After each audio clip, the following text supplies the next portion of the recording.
Good morning, everybody. I am Levi, the Nerd Butler. We are in the Nerd Cave, and I hadn't planned on making a video this morning, but I had an email in my inbox waiting for me that had me scratching my head and wondering if it was legitimate. Did a little bit of research, so I thought I'd share that with you all because many of you are probably getting a similar email and asking yourself the same question. So let's get right to it. We're going to be talking about the Equifax data breach settlement and whether or not you need to do anything about it.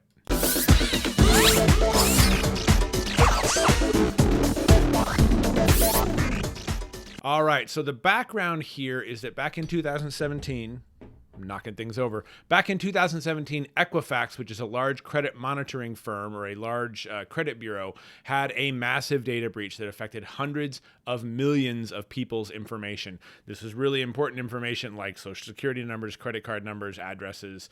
It was a very big deal. It was such a big deal, in fact, that Equifax was found liable by the federal government in a class action lawsuit. And because of that, everyone who was potentially affected by the data breach is entitled to some compensation.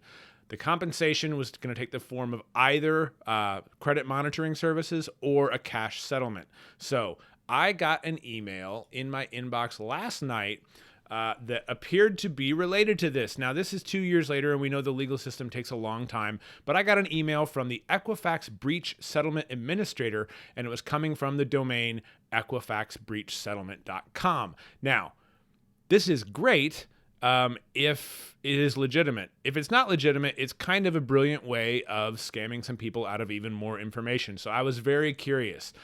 This email looks very official. It doesn't look spammy. At first glance, I was pretty excited about it, and I'd started to click through to the website, and then I kind of stopped, and my little spidey senses tingled, and I wanted to find out if this was legitimate. So I did what I always do, which is to do some Googling around, and I did discover that this has been reported in several online sources that I trust, and I actually also looked at the domain registration for this domain, and it appeared to be legitimate. So this was reported by the Quicken Loans blog in, let me find the date here, on August 9th of this year.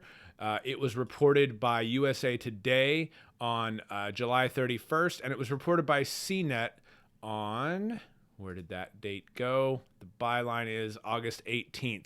So these are three news sources that I really trust in terms of legitimacy, and all three of those news sources referred me back to the same website that I was given in the email. So that leads me to believe that this was in fact a legitimate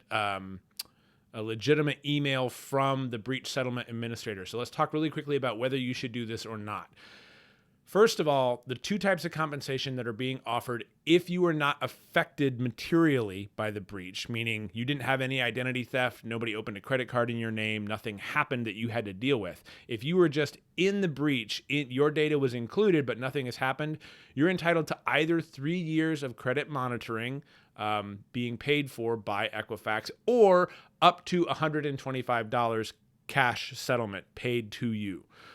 If you had some effects from the breach, meaning you had identity theft, you had some form of fraud or something against you using this information, then you are entitled to up to $20,000 in compensation in a variety of ways. For that, you have to file a claim. If you've already filed a claim, they're very clear that that is not required to file it again. I'm going to pull up the Equifax settlement site really quick. I realize I didn't show you guys that one, but you'll want to see what the site looks like.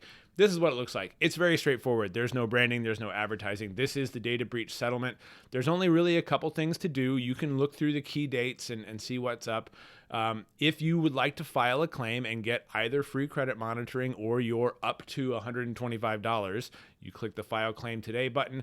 And the other area you can look at is down here at the bottom, which is find out if your information was impacted. And I've done this already. If you type in your last name and the last 6 digits of your social security number, it will say either we do not believe that your data was impacted by this, or we believe that your data was impacted by this. And at that point, you can come back and go ahead and file your claim. Now, I've been saying up to $125 over and over again because here's the deal. it's a class action lawsuit. There's a giant pool of money that Equifax has provided, and you, depending on how many people file for compensation, you will get an amount of money divided by the number of people who filed, but the number won't be greater than $125. So if you and me and our 50 closest friends file, we'll all get $125. If everyone who is eligible, the hundreds of millions of people who are affected, all file, it's possible we'll get $5 a piece. So take that in mind. The process, from what I've seen so far, is not that time consuming. I would recommend that you go and do it, especially if you haven't already verified whether or not you were involved in the breach. And again, I will put the notes, I will put the link to the Equifax breach settlement site in the description of this video, and let you guys click through and see what's going on. But I just wanted to get that out to you.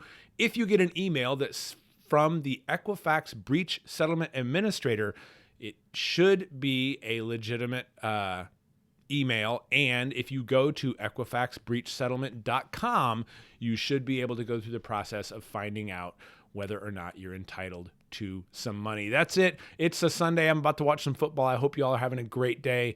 And if you have any questions, as always, I'm going to practice my pointing. There's my pointing. Send a note to ask@nerdbutler.com. Check us out at nerdbutler.com, and find me on social media all over the place at nerdbutler.com. Till next time, remember, technology is not a luxury.